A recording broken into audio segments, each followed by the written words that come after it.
Well, good afternoon to you. It is now 5:07 here on News Talk 105.9 WMAL, where we're making sense of the news. You can join us today, 888-630-9625, 888-630-WMAL. Jury selection this week in the Alvin Bragg trial against Donald Trump in New York. 7 jurors have now been tapped out of the 12 that'll be picked. And as far as we can tell, all of them fire-breathing Democrats, it seems very likely. Here's a New York Times reporter, Suzanne Craig, heading over to MSNBC last night to describe Trump's discontent with the way all of this was going. And the first what one does that mean? I mean, they're not on trial. Well, that was the judge actually reminded them of that. But they had things on their social media posts that Donald Trump and his lawyers found troubling. Mm-hmm. So the first one in the category of bias. Bias, yeah, because you're wondering, what are they posting, and will it go to whether or not they can be fair? Mm-hmm. So they asked about them. The first one was juror number 1. So the first one, and they bring up some social media posts to the judge. The judge wants to see them. They've screenshotted it. The judge is looking at them, and he's really confused. He says, "Did you give me the right piece of paper?" He didn't even understand what he was looking at. So there were some questions between that, and he ended up wanting to see, they were videos, they were screenshots of videos. And one of the videos happened to be the juror number 1, had taken a video at a distance of what looked like a celebration in the streets of New York for when Trump lost in 2020. I think that was it. Mm-hmm. And it showed that she was biased, and there was some language that suggested that she might have a bias. So she was called in and interviewed by the judge, and she said she happened to take the video when it was on the Upper West Side, and she was outside parking her car, and there was people celebrating in the distance. So she thought it was a very New York moment, and she posted it. Mm-hmm. I also loved that it involved alternate side parking yes. in New York. It all comes down to that in New York. So she was interviewed and left the room, and then we didn't have the cameras on, so we didn't have a visual of Donald Trump at this point from the overflow room that I sit in. We have closed-circuit TVs, but the judge there was some back and forth between the lawyers, and then the judge actually admonished the former president because he was huffing and puffing and gesturing towards the juror. He said the judge said it was completely inappropriate, and he said, "I won't tolerate it. I won't have any jurors intimidated in this courtroom." Intimidate because he doesn't like that you're choosing Democrats to attack him? Okay, let's bring in Joe DiGenova now, legal analyst, former U.S. attorney for the District of Columbia. Sir, good to have you back with us. Thank you. Vince, thank you so much for having me. And I must say, I never met a New York juror who could be intimidated by anything. Yeah, what does that even mean? I guarantee you Trump wasn't menacing a juror. Like, that's so ridiculous. And the judge is like, you're intimidating the juror by being unhappy they're choosing Biden supporters? Listen, all you have to do is listen to that pajama boy from the New York Times. We are talking about semi-masculine people at the New York Times doing descriptions of what's happening in a New York courtroom. The tragedy of this is that there are no cameras. I would love to have cameras in this courtroom because you would have an opportunity to see these jurors and the lawyers and the judge, and to get a real opportunity to see how biased this judge is. By the way, here's a wonderful way to look at these proceedings. Judge Merchan, because of his conflicts with his daughters and her making money off of his trial, could not sit on his own jury. He would be recused, yet he won't recuse himself from his own case. I mean, let me just tell you something. I spent a lot of time in courtrooms in the District of Columbia, federal and superior court, and I have never seen a case like this against this. This is so outrageous. I feel violated by what's happening in New York. And everybody in America should feel violated about it. And you know what? Just ignore the Democrats.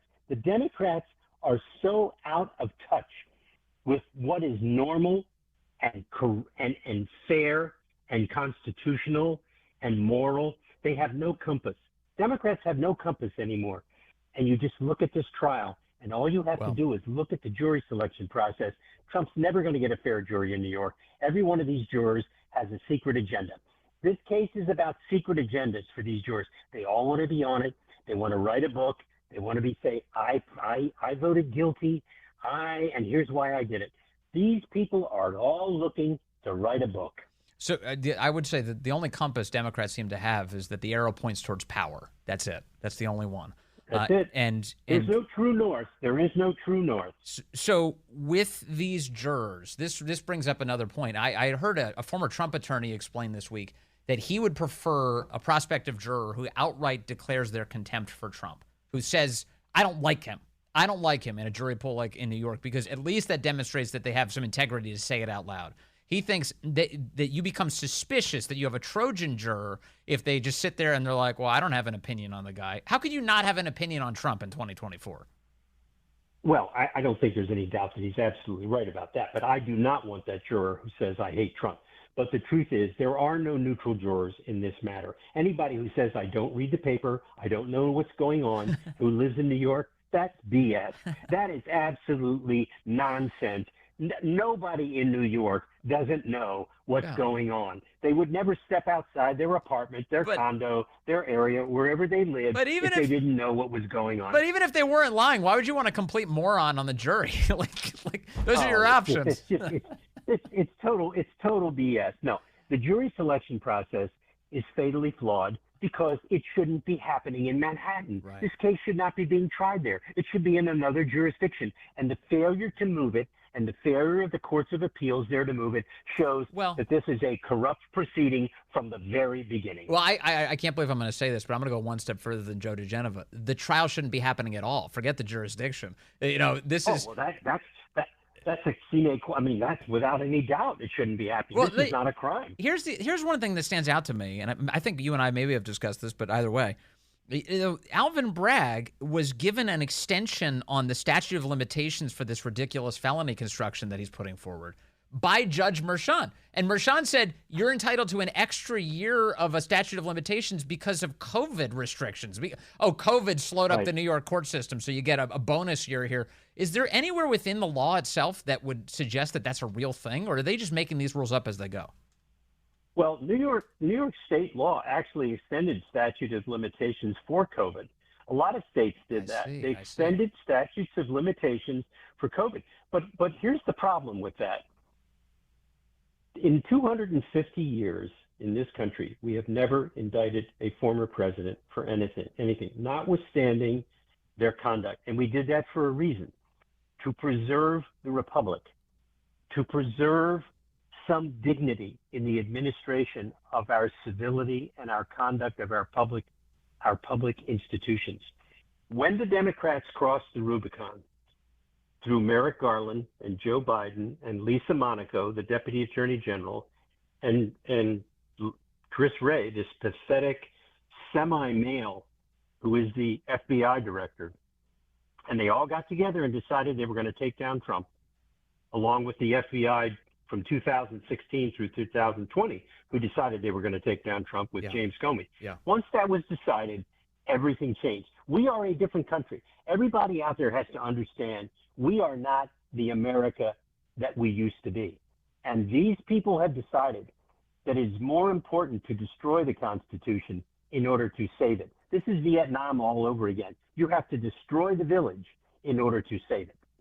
It's really unfortunate what's happening to our country right now. And, worse than that, it may be irredeemable because this next election is the redemption. You either vote for the right guy, and however flawed he is, Trump is the right guy. Biden is a thug. I was born and raised in Wilmington, Delaware. I've talked about this with you on your show before. Yes. I knew him from the time he was a teenager. This entire family are grifters. These people being in the White House is an embarrassment to the American people. They just don't know it. These people are the worst grifters you could ever think of. They are just the worst. Let me emphasize the point you're making right now with a piece of audio. Here's Joe Biden today, just moments ago in Pittsburgh, bragging about tying Donald Trump up in court as we speak. Take a listen. Under my predecessor, who's busy right now, Pennsylvania lost 200. Yeah, so here he goes. He's using this as comedy. I'm guessing somebody wrote that for him into his speeches as he goes out on the campaign trail. But this is how brazen they are. To your point, Joe DiGenova, he's like completely comfortable being like, he's tied up in court. Isn't that hilarious? This is, and here's what this does. This demonstrates the connection between him and Merrick Garland. When the President of the United States says something like that, you know what the Attorney General of the United States does? He picks up the Attorney General of the United States picks up the phone, calls the White House counsel and says, you tell the President to stop that. If he ever does that again, I'm resigning. But you know what? Merrick Garland will never do that because he has never gotten over not getting on the Supreme Court. This is a vendetta. This is a vendetta for Merrick Garland. And when you have an Attorney General who operates on the basis of vendetta, you do not have justice. Well, you have a corrupt, this is so corrupt. It's difficult to understand as a member of the bar. Let me stitch together some more of the layers of corruption here. One of the members of Alvin Bragg's team came directly from Merrick Garland's employee, Matthew Colangelo, who is working as a part of the district attorney's effort to take down Trump here. The Justice Department's fingerprints are all over this thing. Of course they are. By the way, you couldn't be more right about that. Colangelo is there for one reason. It's because there were discussions between Nathan Wade and Fannie Willis and Alvin Bragg and the White House counsel's office. Everybody says, oh, they were just discussing this day and that day, a special commemoration. Yes. Nonsense. They were discussing how to take down the president. But in fact, here's what's happening. It's really fascinating to watch this. When I saw Trump in Harlem the other day, it kind of finally congealed in my brain. Trump's a gangsta. In the black community, Trump is a gangsta.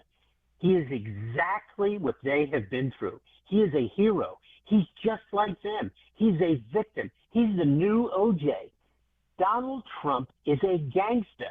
And when you saw those black employees at the Chick-fil-A just be so thrilled to meet him and to be around him, and that one woman who embraced him and was so proud to be in his presence, that is a fabulous moment in all of this horrible time which the Democrats have purposely created with no concern for the Constitution and regular order.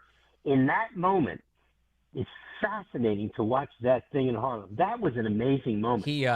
When he went to the bodega, you mean yesterday? He was very both the Chick-fil-A, yeah, the Chick-fil-A and the bodega are amazing moments in New York.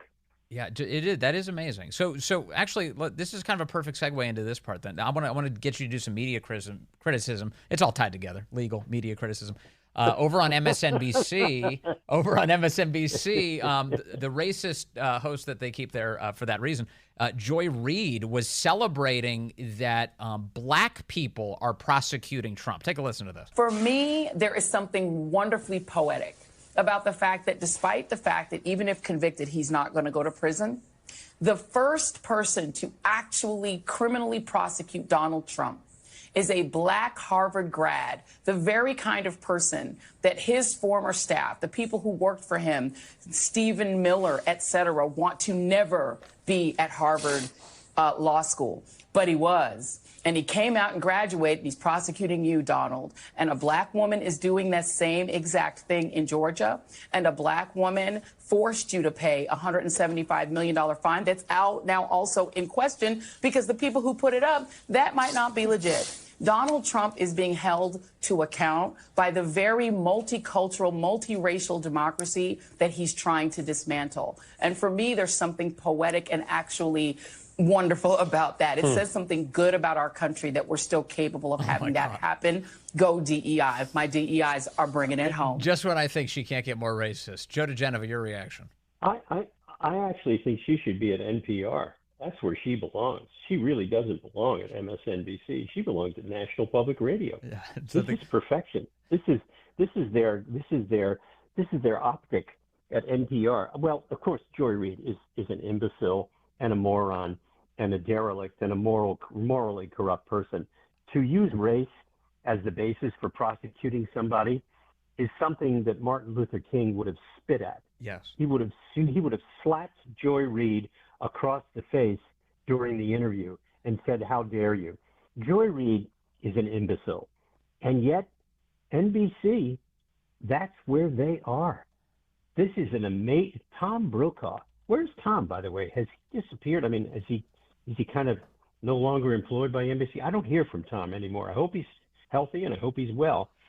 Edwin Newman. Remember Edwin Newman of NBC? Can you imagine any of these people being in the same room with that woman? She is pathetic. By the way, she has Donald Trump's hair, so she must like something about Donald. She likes something about him. All right, thank you. As always, Joe DiGenova, excellent assessments of all things legal and media, it turns out, as well. Joe, thank you very much. Good to talk to you. Hey, good afternoon. 5:35 here at News Talk 105.9 WMAL, where we are making sense of the news. You can join us today, 888-630-9625, 888-630 WMAL. Well, NPR's having a very bad go of it right now.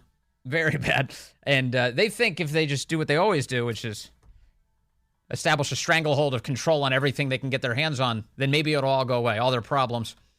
I don't think so. Uri Berliner, excuse me. Uri. The gentleman who was the whistleblower for NPR, Uri Berliner is his name. He's gone. He was chased out of the network by left-wing radicals in just days. NPR correspondent Uri Berliner, who was suspended without pay after calling out the radio broadcaster's rampant left-wing bias, resigned on Wednesday. And he took a parting shot at the network's controversial CEO. The New York Post with the report here. Quote, "I'm resigning from NPR, a great American institution where I have worked for 25 years. Look how nice he is, even on the way out. Even given the circumstances, he's still being nice to his now former employer. They just ran a decent man out of the newsroom. Berliner wrote on his X social media account on Wednesday, quote, "I respect the integrity of my colleagues and wish for NPR to thrive and do important journalism." Berliner added, "He cannot work in a newsroom where I'm disparaged by a new CEO whose divisive views confirm the very problems at NPR that I cite in my Free Press essay."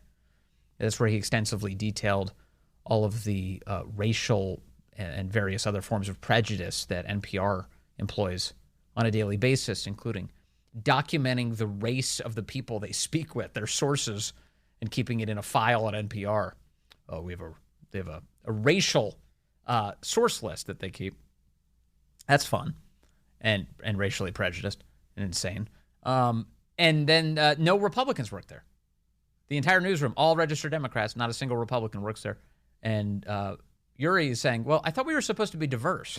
No, you idiot. That's not what we mean. When we say diverse, we don't mean diverse. We mean we all share the same opinion, but we look kind of different.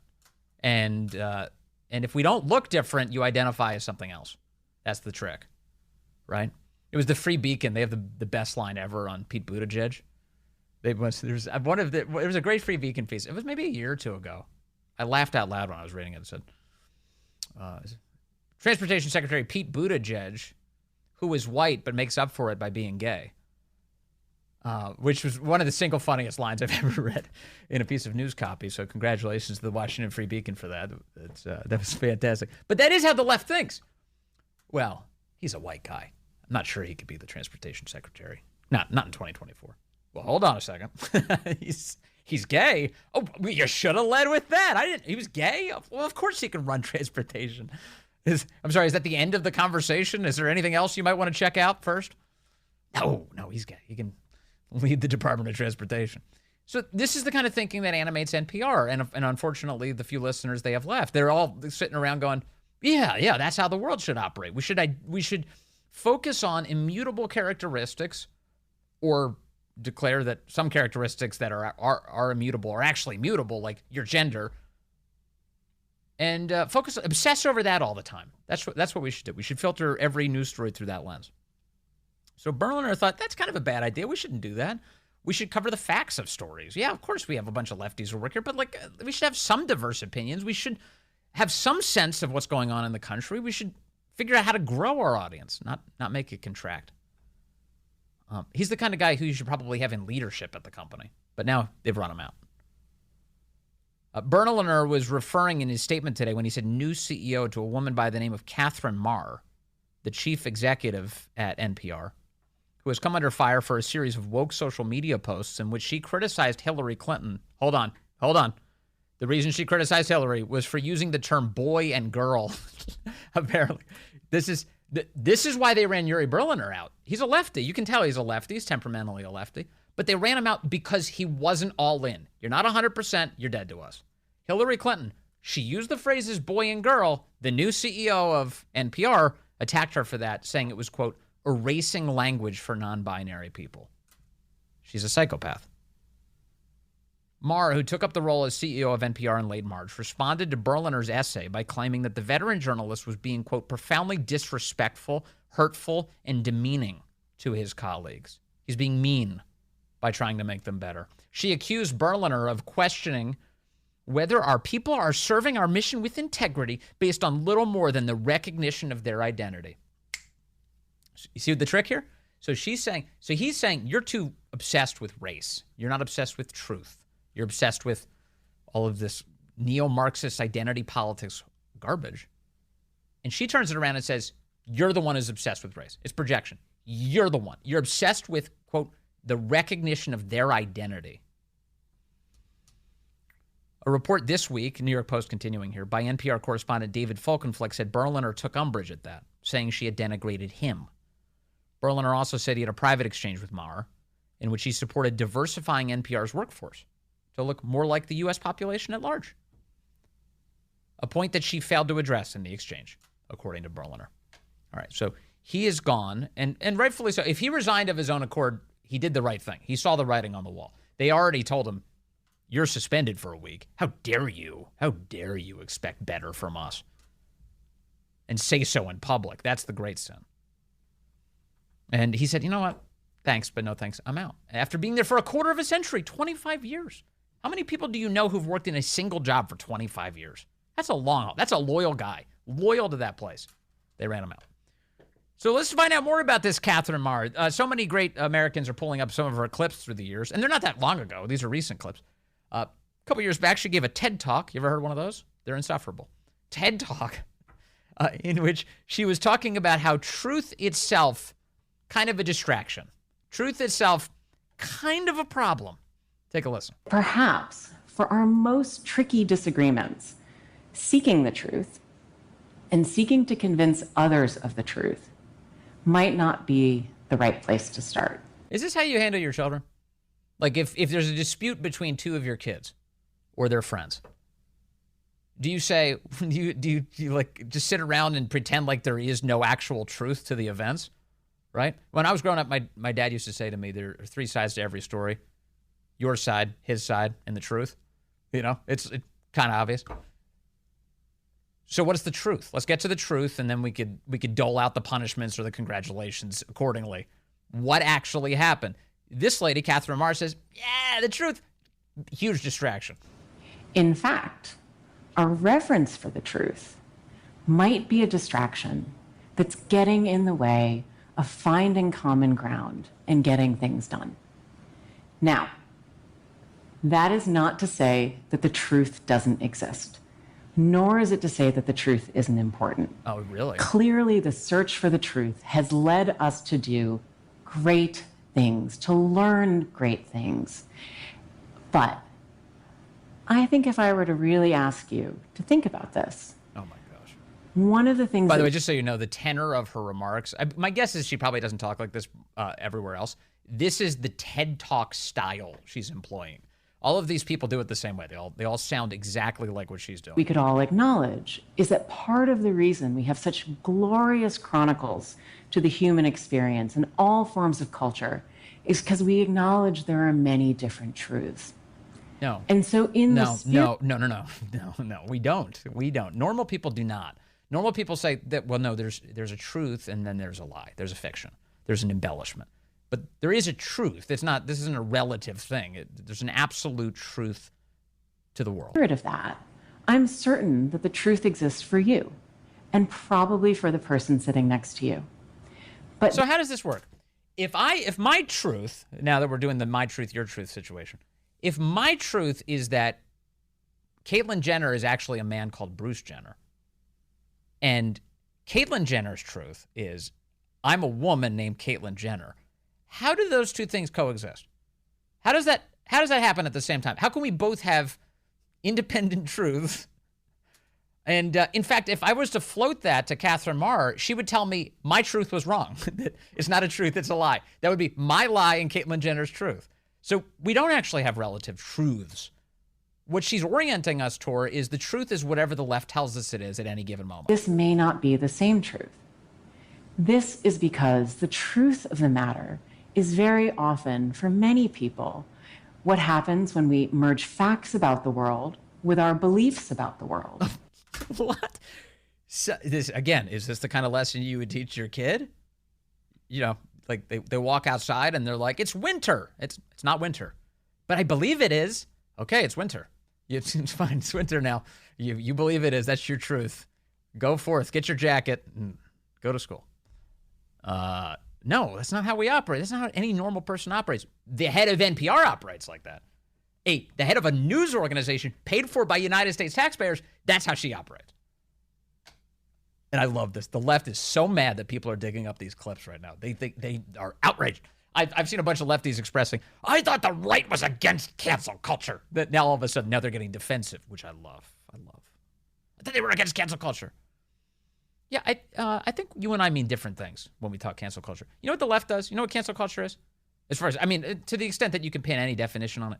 Cancel culture is finding a worker at a McDonald's drive-thru who says something nice about Donald Trump and then calling McDonald's corporate to destroy the life of a minimum wage employee. That's the left.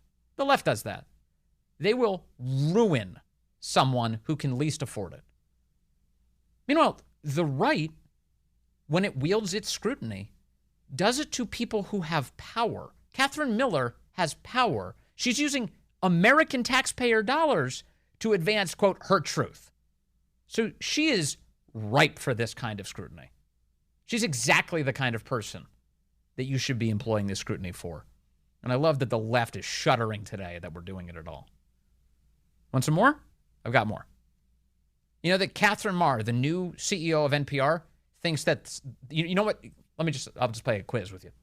What's the number one challenge facing the United States right now, according to the new head of NPR? The number one challenge facing our country. Now, if I were to ask you that, I'm sure you'd have a range of answers.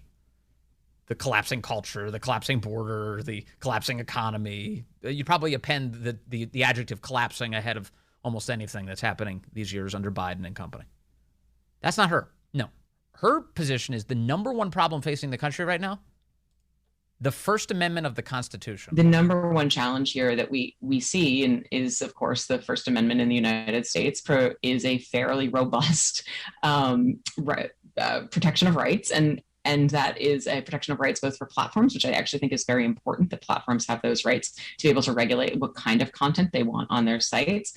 But it also means that it is a little bit tricky to really address some of the real challenges of where does bad information come from and sort of the influence peddlers who have made a real market economy around it. That's her arguing for censorship of social media platforms. The real problem here is the First Amendment of the United States.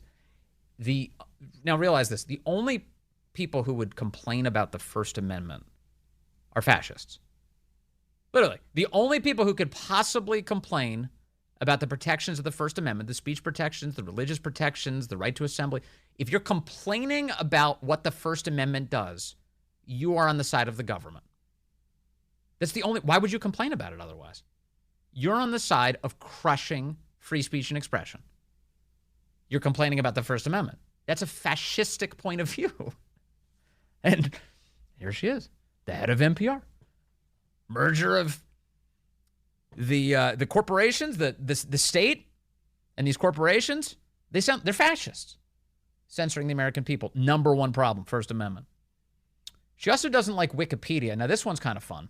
Wikipedia is a left-wing dumpster fire, if you've been following this at all now. Look up any conservative media figure or conservative news outlet. Look at the treatment, conservative politician. Look at the treatment that they get on Wikipedia. It is insane. And then look up a comparable left-wing person. Like, just off the top of my head, try Rachel Maddow and Tucker Carlson. Look up their two respective Wikipedia pages and then tell me if there's any so-called equity between the two of them. No, there's not. Rachel Maddow, a glowing journalist. And then Tucker Carlson's a Nazi. It's all crazy, right? It's all crazy. And that's Wikipedia. But she has beef with Wikipedia. And the beef, it's kind of funny. is that she thinks it's too reliant on the written word. Like, what are you talking about? Encyclopedias, if we're going to have them, you've got to cite them, source them to something. This is how scholarship works. We took a very active approach to disinformation and misinformation coming into not just the last election, but also looking at how we supported our editing community in an unprecedented moment where we were not only dealing with the global pandemic, we were dealing with a novel virus, which by definition means we knew nothing about it in real time. And we're trying to figure it out. This is her, by the way, speaking in her capacity formerly as the CEO of Wikipedia. Is that right, Corey? Yeah. As the pandemic went along. And so we really set up in response to both the pandemic, but also in response to the upcoming US election and as a model for future elections outside of the US, including a number that are happening this year, we just obviously went through yet another Israeli election. The model was around how do we create sort of a clearinghouse of information that brings the institution of the Wikimedia Foundation with the editing community in order to be able to identify threats early on through conversations with government, of course, as well as other platform operators. Because we're nothing if not lickspittles for government. Yeah, of course. So we'll censor whatever they say, whatever the government tells us to. Again, she's a fascist. And lastly, what I was just referencing, she's upset that Wikipedia is too reliant on what she calls European models of reference to the written word. She's angry that the people who wrote down history have an influence over how an encyclopedia is composed. For all my love for Wikipedia, I'm not here to sell you on its perfection. I do view it as pretty flawed. It is mostly accurate, yes, but it can also be inaccurate and incomplete at times. More importantly, though, it's as biased as we all are. As a source built on other sources, it reflects the world that we have built, and its emissions reflect the worlds that we could have lived. Its policies of sourcing offer preference to European models of reference to the written word. European models. Excluding, for example. Europe wrote things down, and so, of course, so if you have a track record of history, you might include it in an encyclopedia. Oral traditions. It is famously written by men, about 80% of its contributors. Oh, that's which awful. Which means that there's so much missing from the other half of the human experience, not just the other. Because how could men possibly write down things that happened outside of their own male existence? Half. The inclusivity, the entirety of the human experience. It's not just that women and other non-binary and non-gender conforming individuals are missing. This woman runs an encyclopedia? That's what she did at the time? Writes Wikipedia. It also means that they're missing from the history and the experience of how society has been shaped and formed. What do the entries for man and woman look like on that dumpster fire of a website? Okay, anyway, she's crazy. Now she runs NPR. It's fine. Well, tomorrow on the show, Joe Biden told a news story today. His grandfather, who's also his uncle, got eaten by cannibals after he flew a plane into the ground. I'm not joking. That's a real story he told. The great one, Mark Levin, up next.